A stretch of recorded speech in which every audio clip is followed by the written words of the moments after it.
வணக்கம். இன்றைய மாவட்ட செய்திகள். ராமநாதபுரம் மாவட்டம் விளங்குளத்தூர் கிராமத்தில் வாழவந்தாள் அம்மன் கோவிலில் பொங்கல் விழாவை முன்னிட்டு அப்பகுதி பெண்கள் காப்பு கட்டி விரதம் மேற்கொண்டனர். இரவில் அம்மனுக்கு கும்மி அடித்தும் ஆண்கள் ஒயிலாட்டம் ஆடியும் வந்தனர். விவசாயம் செழிக்கவும் பருவமழை பெய்ய வேண்டியும் உடல்நலம் பெற வேண்டியும் ஆண்கள் மற்றும் பெண்கள் பால் குடம் மற்றும் அக்னி சட்டி எடுத்தும் அலகு குத்தியும் அம்மன் கோவிலுக்கு ஊர்வலமாக வந்தனர். அவர்கள் கொண்டு வந்த பாலினால் அம்மனுக்கு அபிஷேகம் செய்யப்பட்டது.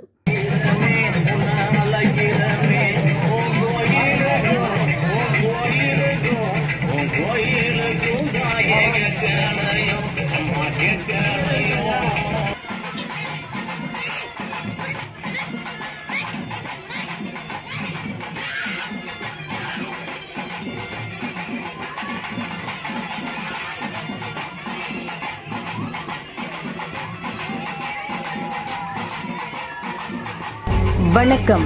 இன்றைய மாவட்ட செய்திகள். சாளரப்பட்டியில் பொள்ளாச்சி லோக்சபா தொகுதி பாஜ வேட்பாளர் வசந்தராஜன் தேர்தல் பிரச்சாரம் செய்தார். கரும்பு விவசாயிகளுடன் கலந்துரையாடினார். பொருட்கள் நீங்க சொல்ற மாதிரி எத்தனால் மிக மிக முக்கியமான ஒரு பொருளாக அதிலிருந்து வேல்யூ அடிஷன் பண்ணி எடுக்கக்கூடிய பொருளாக இருக்கு. கரும்பு விவசாயிகள் நம்ம கஷ்டப்பட்டுக்கிட்டே இருக்கோம். ஆனால் இந்த கரும்பு சர்க்கரை ஆலை வைக்கக்கூடிய முதலாளிகள் ரொம்ப நல்லா அவங்களுக்கு அதிக வருமானம் வந்து கொண்டு கரும்புல இருந்து சர்க்கரை எடுக்கக்கூடிய விஷயங்கள் மட்டும்தான் நமக்கு தெரியல தவிர வேற நிறைய அதுல இருந்து எடுக்கக்கூடிய வேல்யூஷன் தெரியாம. நரேந்திர மோடி அவர்கள் விவசாயிகளுடைய வாழ்வாதாரத்தை உயர்த்த வேண்டும் என்பதற்காக நீங்க அண்ணன் கேட்டாரு ஏதோ ஒரு லாபம் எல்லாம் விவசாயிகளுக்கே வரணும்னாரு. 10,000 எப்பியோ அவர் உருவாக்கணும்னு நினைக்கிறார். வேளாண் கூட்டுறவு சங்கங்கள் நீங்க விவசாயிகள்லாம் ஒண்ணு சேர்ந்து அதுக்கு நிறைய லோன் கவர்மெண்டே நிறைய கொடுக்குது. இப்பதான் கொஞ்சம் இந்தியாவில அந்த சிஸ்டம் மோடி வந்ததுக்கு அப்புறம் தான் அது ஆயிட்டு இருக்கு. நீங்க விவசாயிகளும் ஒன்று சேர்ந்து கூட்டுறவாக நீங்களே சர்க்கரை ஆலை வைக்கக்கூடிய சூழ்நிலையும் வருகின்ற 5 ஆண்டுகள் நரேந்திர மோடியோட ஆட்சி தொடரும் பொழுது நீங்க எல்லாமே அதுல ஒவ்வொரு பங்குதாரர்களாக. இன்றைய மாவட்ட செய்திகள். முத்தியால்பேட்டையில் 9 வயது சிறுமி கடந்த மாதம் 2ஆம் தேதி பாலியல் படுகொலை செய்யப்பட்டார். இந்த வழக்கில் 2 கைது செய்யப்பட்டு சிறையில் அடைக்கப்பட்டுள்ள நிலையில் விரைவில் குற்றப்பத்திரிகை தாக்கல் செய்யப்பட இருக்கிறது. இந்நிலையில் சிறுமியின் பெற்றோர் மற்றும் மனித உரிமைகள் பாதுகாப்பு இயக்கத்தினர் டிஜிபியை சந்தித்து மனு அளித்தனர். அதில் போலீஸ் விசாரணையில் தங்களுக்கு நம்பிக்கை இல்லை என குறிப்பிட்டுள்ளனர். இவ்வழக்கில் மேலும் சிலருக்கு தொடர்பு இருப்பதாக சந்தேகம் இருக்கிறது. இவ்வழக்கை சிபிஐ விசாரிக்க வேண்டும் என கோரிக்கை வைத்துள்ளனர். ஜெயிலில் போட்டுக்கிறாங்களோசரம் ஒன்றும் விசாரணை என்னன்றது எதுவுமே தெரியல. ரிப்போர்ட்டும் கொடுக்க மாட்டாங்க. போஸ்ட்மார்ட்டம் ரிப்போர்ட்டும் கேட்டாலும் என்னன்னு பதில் சொல்ல மாட்டாங்க. கேட்டால் அதை நாங்கள் கேஸ் பார்த்துனுங்கிறோம் தான் சொல்கிறாங்களே அவசரம். எங்களுக்கு பிள்ளைக்கு பாதிக்கப்பட்ட இது என்னன்றது எங்களுக்கு தெரியல. 2 பேர் தான் வச்சுனுங்கிறாங்க. மீது 5 பேர் என்னாட்டு தெரியல. ஏன்னா என் பிள்ளைய 2 பேர் செய்யறதுக்கு வாய்ப்பு கிடையாது. எவனுக்கு அவனுக்கு தண்டனை கொடுக்கணும் அவனுக்கு. அதனாலதான் நாங்க போலீஸ் சரியான நடவடிக்கை எடுக்க மாட்டாங்க. கேட்டாலே அனுப்பி விட்டுறாங்க. நாங்க பாக்குறோம் உங்க கேஸ் தான் மூவ் ஆகுதுன்றாங்க. ஆனா என்னன்றதே எங்களுக்கு பதில் சொல்லல. அதுக்காகத்தான் நாங்க லெட்டர் கொடுக்க சிபிஐசி லெட்டர் கொடுக்க நாங்க வந்துக்கிறோம். இந்த வழக்கை விசாரணையை துரிதப்படுத்தணும்னா இது போலீஸ் விசாரணை செய்தா இது சரியா வராது. போலீஸ் அல்லாத வேறு அமைப்புகள் குறிப்பா சிபிஐ கேட்டு இன்னைக்கு அந்த பேரண்ட் டிஜிபி சந்திச்சு பரிந்துரை கேட்கறாங்க. கடிதம் கொடுத்து பரிந்துரை கேட்கறாங்க. ஆகவே எங்களுடைய குழுவினுடைய அறிக்கையா இந்த வழக்கை சிபிஐக்கு மாற்றப்பட வேண்டும். அதே போல உடனடியா அந்த குழந்தைக்கு 20 லட்சம் ரூபாய் நஷ்டஈடு சொன்ன அதாவது நிவாரணம் சொன்ன முதல்வர் உடனடியா அதை அறிவிக்கப்பட வேண்டும். அதுல அரசாணை வெளியிடப்பட வேண்டும். அதே போல அவங்களுக்கு அரசு வேலை, அவங்க குடும்பத்தாருக்கு ஒரு அரசு வேலையை உடனே கொடுக்கப்பட வேண்டும். அது மட்டும் இல்லாமல் அவங்களுக்கு அந்த வழக்குல அவங்களை இன்க்ளூட் பண்ணி என்ன நடவடிக்கை அரசு எடுக்குதோ அந்த நடவடிக்கையை அவங்ககிட்ட அவங்க தகவல் தெரிவித்து அவங்களையும் இன்க்ளூட் பண்ணி அந்த வழக்கை நடத்தணும். ஏன்னா இப்போ 2 பேர் அரெஸ்ட் ஆகிருக்காங்க. அந்த 2 பேர் அரெஸ்ட் ஆனவங்க பிணை கேட்டிருந்தா பிணையை மறுக்கிறதுக்கு அவங்களுக்கு உரிமை இருக்கு. அது அவங்களுக்கு தெரியாமலே போகலாம். அந்த வழக்கு எந்த திசையில போகுதுன்னு தெரியாமலே போகலாம். ஆகவே இந்த எல்லாமே எந்த விதமான நடவடிக்கை அரசு எடுக்குதோ காவல்துறை எடுக்குதோ அந்த நடவடிக்கைகளை அவங்களுக்கு தெரியப்படுத்த வேண்டும். தெரியப்படுத்த வேண்டும். அவர்களுக்கான நீதியை உறுதிப்படுத்த வேண்டும். இதன் அடிப்படையில ஏன்னா இங்க புதுச்சேரியில பொறுத்த வரைக்கும் குழந்தைகள் ஆணையம் செயல்படல, மகளிர் ஆணையம் செயல்படல, SC/ST ஆணையம் இல்லவே இல்லை. இதுல குழந்தைகள் ஆணையம் செயல்படாத இந்த சூழ்நிலையை நம்ம இன்னைக்கு கருத்துல எடுத்துக்கணும். ஏன்னு கேட்டா குழந்தைகள் ஆணையம் செயல்பட்டா இன்னும் இவங்களுக்கு நீதிகள் கிடைக்கிறது இதா இருக்கும். ஆகவே நீ குழந்தைகள் ஆணையத்தை சரியாக செயல்பட வைக்க அரசு நடவடிக்கை. வணக்கம். புதுச்சேரி பாரதிய ஜனதா வேட்பாளர் நமச்சிவாயம் செய்தியாளர்களை சந்தித்தார். எதிர்க்கட்சிகளுக்கு ஏன் வாக்களிக்க கூடாது என்றால் கடந்த 5 ஆண்டுகளில் இன்றைக்கு நிற்கின்ற இதே பாராளுமன்ற வேட்பாளர் தான் வேட்பாளராக நின்று என்னை உட்பட நாங்கள் தேர்தல் வேலை செய்து அவரை பாராளுமன்ற உறுப்பினராக அனுப்பினோம். ஆனால் இந்த 5 ஆண்டு காலத்தில் அவர் என்ன திட்டத்தை புதுவை மாநிலத்திற்கு கொண்டு வந்தார் நீங்கள் சிந்தித்து பார்க்க வேண்டும். அவர் கேட்டா என்ன சொல்றாரு, நான் 60 கேள்வி கேட்டேன். 60 கேள்வி கேட்டா புதுவை மாநிலம் வளர்ச்சி அடைஞ்சிடுமா? கேள்வி கேட்டா அந்த திட்டங்களை கொண்டு வர வேண்டாமா? அதற்கான நிதியை புதுவை மாநிலத்திற்கு கொண்டு வர வேண்டாமா? இப்படி எந்த நிதியையும் கொண்டு வர முடியாத, இப்படி எதற்கும் பயனில்லாத ஒரு வேட்பாளரை நாம் தேர்வு செய்து பாராளுமன்ற உறுப்பினராக நாம் அனுப்பினால் புதுவை மாநிலத்திற்கு எந்தவித பிரயோஜனமும் இல்லை.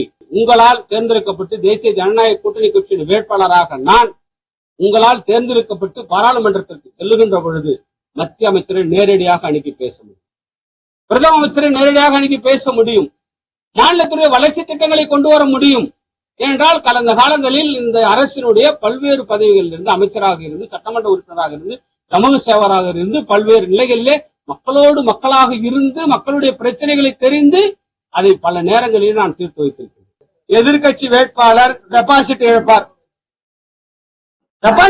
சார். என்னுடைய நம்பிக்கை நான் சொல்றேன் சார். அவங்க நம்பிக்கை 3 லட்சம் ஓட்டுல அவர் ஜெயிப்பார். அவர் நம்பிக்கை சொல்லும்போது என் நம்பிக்கை நான் சொல்றேன். மக்கள் இடத்துல நான் போறேன். நான் காங்கிரஸ் டெபாசிட் இழக்கும். அவருடைய நம்பிக்கை அவர் சொல்றாரு சார். என் நம்பிக்கை நான் சொல்றேன். அவர் 3 லட்சம் ஓட்டுல ஜெயிக்க முடியும் அவர் சொல்லும் போது போன எலெக்ஷன்ல 8 லட்சம் ஓட்டுல ஜெயிச்சாரு, 2 லட்சம் ஓட்டுல ஜெயிச்சாரு. அப்ப யாரெல்லாம் கூட இருந்தோம்? அப்ப அவரு கூட இருந்த நமச்சிவாயம் கூட இல்ல, அவருக்கு தேர்தல் பணியாற்றிய நமச்சிவாயம் கூட இல்ல, அவருக்கு தேர்தல் பணியாற்றிய ஜான்குமார் கூட இல்ல, அவருக்கு தேர்தல் பணியாற்றிய லட்சுமிநாராயணன் கூட இல்ல, அவருக்கு தேர்தல் பணியாற்றிய சிவகோந்து கூட இல்ல, அவருக்கு தேர்தல் பணியாற்றிய மல்லாடி கிஷாராவ் கூட இல்ல. எங்க ஓட்டெல்லாம் சேர்ந்ததுதான் சார் அந்த ஓட்டு. அப்ப அவரு 3 லட்சம் ஓட்டுல ஜெயிக்கிறேன்னு சொல்லும் பொழுது ஏன் காங்கிரஸ் வேட்பாளர் டெபாசிட் வேட்பாளர் நான் சொல்ல முடியாதா? சொல்லக்கூடாதா? 100% வாக்களிப்பது அவசியம் குறித்து தேர்தல் ஆணையம் பல்வேறு விழிப்புணர்வு நிகழ்ச்சிகளை நடத்தி வருகிறது. அதன் ஒரு பகுதியாக தமிழ்நாட்டிலேயே முதல் முறையாக தேர்தல் கீதம் வீடியோ அறிமுக நிகழ்ச்சி பூந்தமல்லியில் நடைபெற்றது. திருவள்ளூர் மாவட்ட கலெக்டர் பிரபு சங்கர் தலைமையில் நடைபெற்ற விழாவில் பின்னணி பாடகரும் திருவள்ளூர் மாவட்ட தேர்தல் தூதுவருமான மனோ சிறப்பு விருந்தினராக கலந்து கொண்டார். இதில் மனோ பாடிய தேர்தல் கீதம் வீடியோ வெளியிடப்பட்டது. மாணவர்கள் மத்தியில் பாடகர் மனோ பாடல்களை பாடிய போது திடீரென மைக்கு பழுதானதால் அதிருப்தி அடைந்த அவர் வேறொரு மைக்கில் பாடல் பாடினார். தேர்தலில் 100% வாக்களிப்பதன் அவசியம் குறித்து கலை நிகழ்ச்சிகளும் நடத்தப்பட்டன.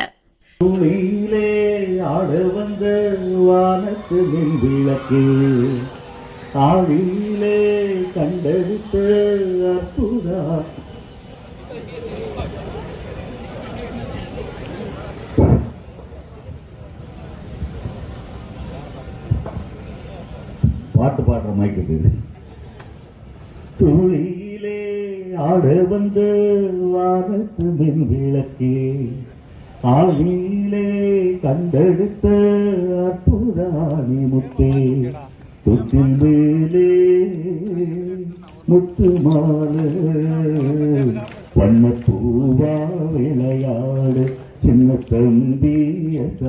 வணக்கம். இன்றைய மாவட்ட செய்திகள். மாவட்டம் வடகரை அரங்கக்குடி புது தெருவில் 150க்கும் மேற்பட்ட குடும்பங்கள் வசித்து வருகின்றனர். 3 தலைமுறைகளாக இப்பகுதியில் வசித்து வரும் இவர்களுக்கு வீட்டுமனை பட்டா வழங்கப்படவில்லை. தாங்கள் வசிக்கும் இடத்திற்கு இலவச வீட்டுமனை பட்டா வழங்க வேண்டும் அல்லது மாற்று இடம் வழங்க வேண்டும் என அதிகாரிகளிடம் பலமுறை கோரிக்கை மனு அளித்தும் எந்தவித நடவடிக்கையும் எடுக்கவில்லை.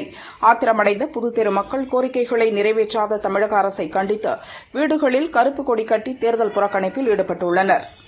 இன்று கருப்பு கொடி ஏந்தி அரசுக்கு எதிராக கோஷங்களை எழுப்பினர். வேட்பாளர்களை தங்கள் பகுதிக்குள் அனுமதிக்க மறுப்பு தெரிவித்துள்ளதால் பரபரப்பு ஏற்பட்டுள்ளது. வாக்களிக்க மாட்டோம், வாக்களிக்க மாட்டோம். குடியுரிமை இல்லாத இடத்தில் வாக்களிக்க மாட்டோம்.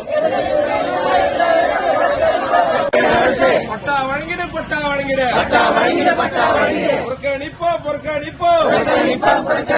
தேர்தலை புறக்கணிப்போம். வணக்கம். இன்றைய மாவட்ட செய்திகள். உலகநாதர் ஆராய்ச்சி கலைக்கல்லூரியில் இயற்பியல் துறை முதுகலை மற்றும் ஆராய்ச்சி மாணவர் சார்பில் இயற்பியல் மன்றம் 2024 விழா நடைபெற்றது. இதில் விழாவில் தென்மண்டல வானிலை மைய இயக்குநர் பாலச்சந்திரன் மாணவர்கள் மற்றும் ஆசிரியர்களுடன் கலந்துரையாடினார். பின்னர் செய்தியாளர்களை சந்தித்தார். கோடை காலத்தை பொறுத்த வரைக்கும் ஏப்ரலிலிருந்து ஜூன் வரையிலான காலகட்டத்திற்கு நமக்கு நேற்று இந்திய வானிலை துறையால் வெப்ப காலத்திற்கான வானிலை அறிக்கை வெளியிடப்பட்டிருக்கு. இதன்படி பார்க்கும்போது தமிழக பகுதிகளில் இயல்பை விட அதிகமாக வெயில் பதிவாதற்கான வாய்ப்புகள் அதிகமாக இருக்கு என்று ப்ராபபிலிட்டி அதிகமாக இருக்கு என்று சொல்லப்பட்டிருக்கிறது. இது கோடை காலத்திற்கான ஒரு அதற்கு தகுந்தவாறு தக்க நடவடிக்கைகள் எடுத்துக்கொள்ள வேண்டும். அதாவது நம்ம கோடை வெப்பத்தை பொறுத்த வரைக்கும் எப்படின்னா அது கடற்கரை ஓர பகுதியா இருக்குதா, உள் பகுதியா இருக்க, மலைப்பகுதியா இருக்க, 3 வகையா இது பண்றோம். இந்த ஹீட் வேவ்னு எடுத்துக்கிட்டீங்கன்னா மலைப்பகுதிகளுக்கு 30 டிகிரி சென்டிகிரேட் குறைந்தபட்சம் இருக்கணும். இது 37 டிகிரி கடலோர பகுதியில் இருக்கணும். உள் மாவட்டங்களை பொறுத்த 40 டிகிரி மினிமம் பதவியாக இருக்கணும். அதிலிருந்து இயல்பை விட 4.6 6 டிகிரி வரைக்கும் வெப்பம் அதிகமாக இருந்தா அது ஹீட் வேவ்னு சொல்றோம். அதுக்கு மேல அதிகமாக இருந்தா சிவியர் ஹீட் வேவ்னு சொல்றோம். இதை தவிர்த்து 45 டிகிரி இயல்பை விட அதிகமாக இருந்தாலும் ஹீட் வேவ்னு சொல்றோம். இப்ப கடற்கரையோர பகுதிகளை பொறுத்த வரைக்கும் கடல் காற்றும் தரைக்காற்றும் வீசக்கூடிய பொறுத்த வரைக்கும் அந்த வெப்பத்துடைய தன்மை மாறக்கூடிய சூழ்நிலை இருக்கும். உள்பகுதியில் மேகக்கூட்டங்கள், காற்றினுடைய ஈரப்பதம் இதனுடைய பொறுத்து வெப்பங்களுடைய மாற்றங்கள் இருக்கும். இது நம்ம தொடர்ந்து கண்காணித்துட்டு இருக்கோம். இப்ப வானிலை துறை பொறுத்த வரைக்கும் தினந்தோறும் நம்ம அடுத்து வருகிற 5 நாட்களுக்கு எந்த அளவுக்கு வெப்பம் பதிவாகக்கூடிய வாய்ப்புகள் இருக்குது, எந்தெந்த மாவட்டங்களில் இயல்பை விட அதிகமாக இருக்கக்கூடிய வாய்ப்பு இருக்கும், அந்த பகுதிகள் பற்றி நம்ம சொல்றோம். தினமும் மாலை வேளையில் அதிகபட்சம் வெப்பநிலை எவ்வளவு பதிவாயிருக்கு, அது இயல்பை விட எவ்வளவு அதிகமாக இருக்கிறது, இந்த விவரங்கள் நம்ம தொடர்ந்து கொடுத்துட்டு இருக்கோம். கோடை மழை என்பது அப்பொழுது ஒரு பெரிய பருவமழை மாதிரி முன்னாடி கொண்டு சொல்ல முடியாது. அந்த நேரத்தில் ஏன்னா காற்றினுடைய நிலைத்தன்மையை பொறுத்த வரைக்கும் ஸ்டெபிலிட்டின்னு சொல்லக்கூடிய காற்றுடைய நிலைத்தன்மையை பொறுத்த வரைக்கும் இந்த காலகட்டத்தில் காற்று அழுத்தமுள்ள பகுதி வங்கக்கடலும் அரபிக்கடல் பகுதியிலும் இருக்கு. இயல்பானது அது காற்று. அதுக்கு இடையில நிலப்பகுதியில் காற்று திசை மாறக்கூடிய விண்ட் டிஸ்கண்டினியூட்டி என்று சொல்லக்கூடிய இது இருக்கக்கூடியது. இதுல நிலப்பகுதியில் இருக்கக்கூடிய காற்றுடைய நிலைத்தன்மை மாறுகின்ற பொழுது அதில் காற்றில் ஈரப்பதம் இருக்கின்ற பொழுது கோடை மழையானது உருவாகும். அது நவ்காஸ்ட்லயே இல்ல 1-2 தினங்களுக்கு முன்பு வணக்கம். இன்றைய சென்னை தலைமைச் செயலகத்தில் வணிகர் சங்கங்களின் பேரமைப்பு தலைவர் விக்ரமராஜா தலைமையில் தலைமை தேர்தல் அதிகாரி சத்யபிரதா சாஹுவை சந்தித்து மனு அளித்தனர். சோதனை என்ற பெயரில் பறிமுதல் செய்யும் பொருட்கள் மீண்டும் பெற சிக்கல் நிலவுகிறது. 2 லட்சம் ரூபாய் வரை பணம் கையில் வைத்துக் கொள்ள அனுமதி வழங்க வேண்டும் என கோரிக்கை வைத்தனர். பின்னர் செய்தியாளர்களை சந்தித்தார். தேர்தல் ஆணையம் அதிகாரிகள் தமிழகம் முழுவதும் தேர்தல் திருவிழாவை முன்னிட்டு சோதனை என்ற பெயரிலே வியாபாரிகளும் பொதுமக்களும் விவசாயிகளும் கடுமையாக பாதிக்கப்பட்டுக் கொண்டிருக்கிறார்கள். ஏற்கனவே நாங்கள் அறிவித்தது 19ஆம் தேதி வரை கடை அடைக்கப் போகின்றோம் என்ற எச்சரிக்கை அறிவித்திருந்தோம். அதை ஏற்று இந்தியர்களை சந்திப்பதாக அறிவித்து இப்பொழுது சந்தித்து ஆணையர் அவர்கள் தமிழகம் முழுவதும் நாளை உடனடியாக அதிகாரிகள் அழைத்து வியாபாரிகள் பாதிக்கப்படாத சூழலை உருவாக்கி தருகிறேன் என்று உறுதி அளித்திருக்கிறார்கள்.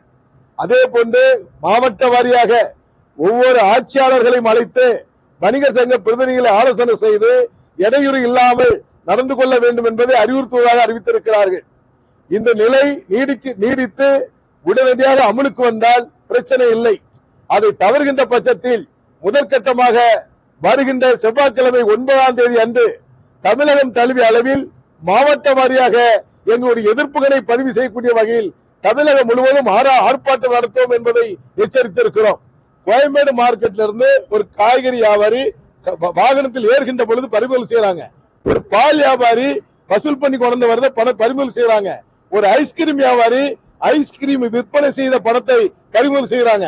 இது போன்ற நிலைப்பாடுகள் இருக்கக்கூடாது என்பதை தெளிவாக வலியுறுத்தி இருக்கிறோம்.